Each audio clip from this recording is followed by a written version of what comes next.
Getting from this to this requires money, a lot of it.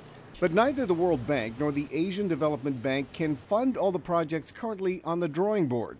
That's where the Asian Infrastructure and Investment Bank comes in, says Amy Studdard at the Center for Strategic and International Studies. There's a huge infrastructure gap in Asia.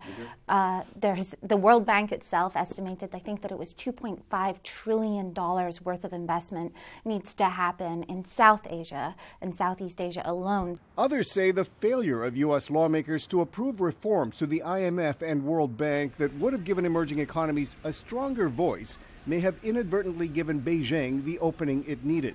Here's U.S. Treasury Secretary Jack Lew. And until these reforms are in place, the United States runs the risk of seeing its preeminent role in these institutions eroded, especially as others are establishing new and parallel financial institutions.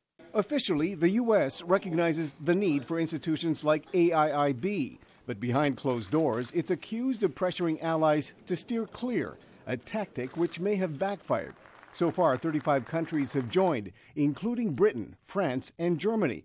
And why not, says former Goldman Sachs asset manager Jim O'Neill. It can only be good for the world economy. And the only surprise to me in this debate is why others don't think it's a good idea. I think it makes the US look a little bit insular, to be honest. But there may be reason to tread carefully. Far from being transparent, Amy Studdard says governance of the Beijing-led institution could be a challenge for member countries. The fear that the development community still has about this is it's China. The process is very opaque.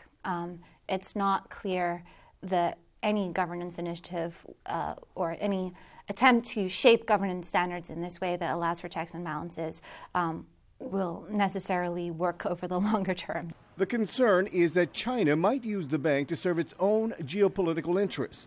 That need not be the case, says World Bank President Jim Yong Kim, who plans to work closely with both AIIB and the new development bank founded by the BRICS countries, Brazil, Russia, India, China, and South Africa. We at the World Bank Group see these development banks as potentially very strong allies in tackling the enormous challenge of bringing much-needed infrastructure to the developing world.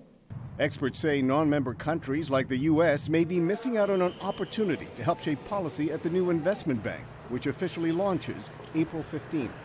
Milar Sega, VOA News, Washington.